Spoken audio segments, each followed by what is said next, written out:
I'm Latrell Thompson and interviewing Mac Edward Jessie as a part of the Smithsonian The Way We Work exhibit, Florala, Alabama, in Florala, Alabama, on April the 21st, 2014.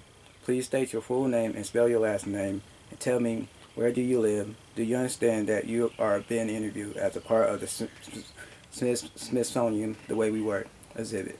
And knowing consent to do this recording oral history, may I proceed with the first question? Yes. Please state your full name and where you currently live. Mac Edward Jessie. That's Jessie.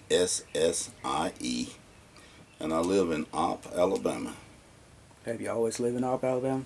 All my life, born and raised there. Although I have moved from time to time with my work and lived in other different locations of Alabama and Central America, Mexico. But my primary home has always been Opp, Alabama. When and where were you born? I was born in Opp, Alabama in 1945. As a child, what did you want to be when you grew up? I wanted to be a farmer just like my dad. And we lived on the farm, and I saw how happily he was and how hard he worked, but it was honest work. And I just loved to be a farmer, like to see the crop grow, plant the crop, and to see it grow, and then harvest it, and knowing it was good. So that's what I wanted to be, a farmer. Did your dad took you to work with him sometime? Oh, I was with my dad working all the time. It was necessary simply because I had to constantly carry water back and forth to the field for them to drink. Even took sweet milk to the field. We had cows that we would milk, and we would put the gallon of milk in the refrigerator, and from time to time I would take a gallon of milk to the field for him to drink instead of water. What type of chores did you have as a child? Well, I had to feed the cows, the hogs, the chickens, and I had to cut wood, and I had to keep my room clean, and I had to wash dishes with my sisters after each meal. What time did you usually get up in the morning and do all this? Oh, we was up every morning before 5 o'clock. This was every morning because we had to get up and do some chores before we got dressed to go to school. And we had to do chores in the morning, do chores in the afternoon, and after that we had our playtime and our study time. How long did it usually take y'all to do all these chores?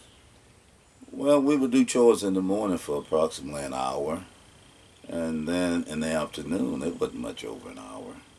I mean, it wasn't no back-breaking chores. It was just something that we had to do. Do you remember hearing your parents talk about their work? Oh yeah, they talk about it all the time. My father coming in, we got to go out and clear the new ground. We got to clear 3 more acres. We got to plant the corn tomorrow. And no complaining about work, but just putting that plan together. And when the friends would come over, their friends was also farmers, and they would come over, and I can hear them talking about what they plan on planting next year and what they really hope to get out of the harvest for this year, and hopefully the harvest for next year would be better. What childhood memory do you have of your family working? Oh yeah, just the fun we had on the farm with the cows and the horses, riding horses, and actually riding some of the little bulls too, like we was broncos or something. And being in a big family with 6 sisters and 2 brothers, it was just a great deal. We just the fun we had on the farm. Did your sister ever rode a horse or? Oh yeah, my sister was riding horses. They never rode the cows or anything, but they would ride the horses and go down to the pond to swim and to fish. It was just great memories of the big family playing together, loving together, and just being a family. Did you contribute to the family income? If not, how did you spend your money? Yes, I contributed to the household, but not directly with money. because my parents told me with the money that I made, if I would buy my school clothes and my school supplies, then they would feed me, house me, and give me medical care and advice. And if there was any time that we fell short on our finances as far as our school supplies and clothing is concerned, they would assist us. So that is contributing to the household finance. What was your first job outside of your home? Cutting grass for the upper echelon people that lived in this city and in the suburban areas. How much did you get paid for each yard you cut? Well, I guess it was average out approximately $2 or $3 a yard, and the bigger yards was a little better pay. I guess the biggest yard I had to cut, I got approximately $10 for it. And back in those days, that $10 made me a rich man. How long did it usually take you to cut the yards? Well, it really depends on the size of the yard, and I would say on an average, maybe two. The biggest yard, I guess, about 3 hours. But I could cut the yards that I had, I could cut three of them on one Saturday. And that was basically when I would cut the yards, would be Saturday because of all my chores in school during the week. So I guess about 2 hours at the most. What did you consider to be your main occupation or career? It would have to be with,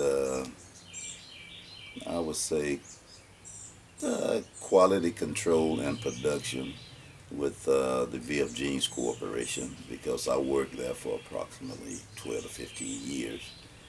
And that was the biggest and the longest career that I had. So it had to be, What did you do there?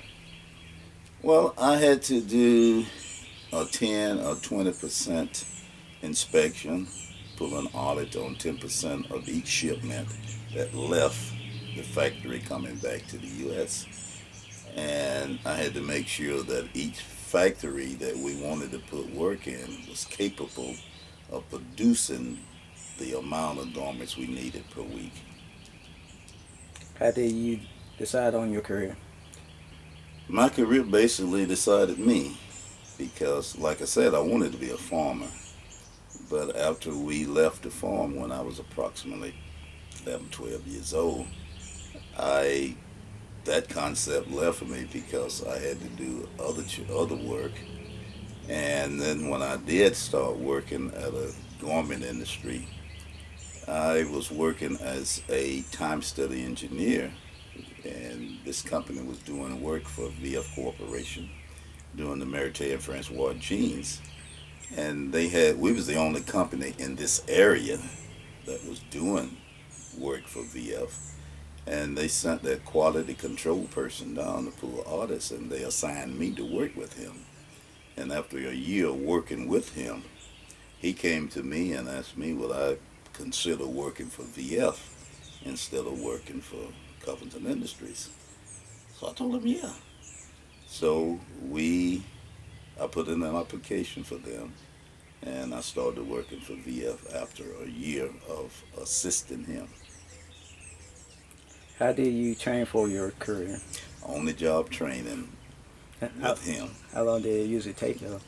It took me that year that I assist him because after that year I was assisting him, and then I put an application in to work for VF.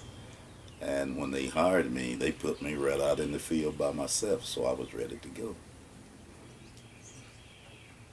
What type of technology did you use in the workplace? The only technology I would say would be the laptop computer, and the other tools I had to work with was the ruler, the tape measure, and the yardstick. That was basically it. What were your wages or pay? Well, I would say on average for the 10 to 15 years I worked there, it was around about 46 to $50,000 a year. How do you How did your work change over time?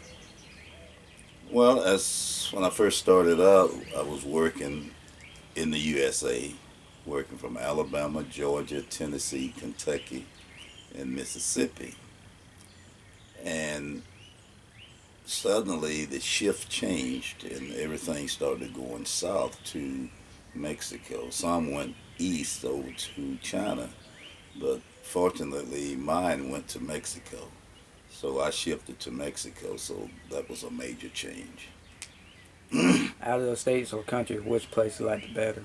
Mexico, hands down, because of the different culture, the many different cultures they had there, and just the mere fact of learning how Mexico worked and how the people felt about that country and about ours, and just the many friends I met there and the culture that I found in those countries. I was so interested in it that I decided to not go home every Christmas because I wanted to see what Christmas was like in Mexico, Christmas was like in El Salvador, what Christmas was like in Dominican Republic. So I would say Mexico, hands down. How long did it took you to learn the language? Well, I really can't say that I know the language now, but I had a working knowledge of Spanish. I could speak to the people, let them know what I wanted, and they could understand me on a social level. And as I went from restaurant to restaurant, I could order from the menu. I could read the menu and know exactly what I'm ordering and could speak it in Spanish. And some of the restaurants, the waitresses was very helpful. And I would walk in and ask for an English menu. I would ask them, "Do you have an English menu?" She said, "Yes." "May I have an English menu?" She said, "No." She said, "I'm going to give you a Spanish menu. If you can't order from the menu, you don't eat." So I didn't take that as being nasty, ugly with me. I took it as a helping hand. So that's what helped me learn. And I learned my Spanish that I did know from the streets, from my friends, and from people like the waitresses in certain restaurants that refused to give me an English menu. What do you consider to be your most meaningful professional accomplishment? Well, the only thing I could say is the mere fact of learning how to work with different people and how they appreciate different people, regardless of their background or their ethnic preferences and wherever they're from. I just learned how to accept people as they are and can work with anybody. And that's a great accomplishment for me. And without the career that I had, I would not have been able to accomplish that. What if it did uh, what if it event like war, natural disaster, or other types of national or international dispute have on your life and career? I really can't think of any because nothing changed. All the wars that we had, it didn't change anything. Unless I saw it on the news or heard it on the radio, I had no idea it was going on. As far as the work is concerned, because there was no drop in work, there was no pickup in work, no nothing. Do you remember any type of labor strife or problem between workers and management at your place of employment? How do you feel about organizational labor? No, I never saw any problems with management and workers. And I was working with VF Corporation, and we was not unionized. And it wasn't necessary because the benefits was great, the job opportunities was great, and we was treated fairly. And as far as the labor unions is concerned, with all of the programs they have in place now on a federal level, as far as governing the workplace and the treatment, the equal fair treatment, the equal pay treatment, and all of that with the employees, I don't think the union really have in the business being organized right now. I think they have outgrown their usefulness. Although I realized that in the past they was necessary, but I really don't think so now. I think the only thing they're doing is fattening their own pockets, increasing the price of our product, and increasing the price of labor, which has made, I think, wages go completely out of hand. And the reason people feel that they have to have higher wages now is because unions has just soared the prices of product that we have to buy. I think if we could overhaul the pay scale, we can bring the cost of everything down. That's just my opinion.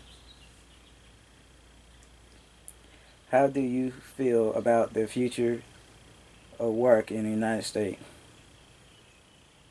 Well, if we stay on the same road that we're on now, thinking that we are a technical nation instead of industrial nation, and we are not training our people to be technical, I think you're going to see higher unemployment than we have right now. And because everybody is not trained or mentally intelligent enough to be on a technical level. We are an industrial nation. We need both because everybody cannot be technical. So we need some industrial manufacturing. We need manufacturing here. So if we don't change the way we teaching our kids and the way we are paying our wage scale, you see more unemployment, I think. What words of advice will you give to the future generation on about their career? Get a solid education, and whether it's technical college, trade school, or 4 year college, it doesn't matter. And along with that, whichever road you take, be bilingual. And I would suggest Spanish is the second, and any third language that you want to pick up will be fine. It'll carry you a long ways. Is there anything else you would like to talk about not covering during this interview? No, not really. And because I don't want to get into politics. So no, that wasn't anything else that I would like to cover in the workplace no more than what we have covered now. I would like to say thank you for your time and hope you have a great day. All right, thank you, and I enjoyed it. Thanks a lot. You're welcome.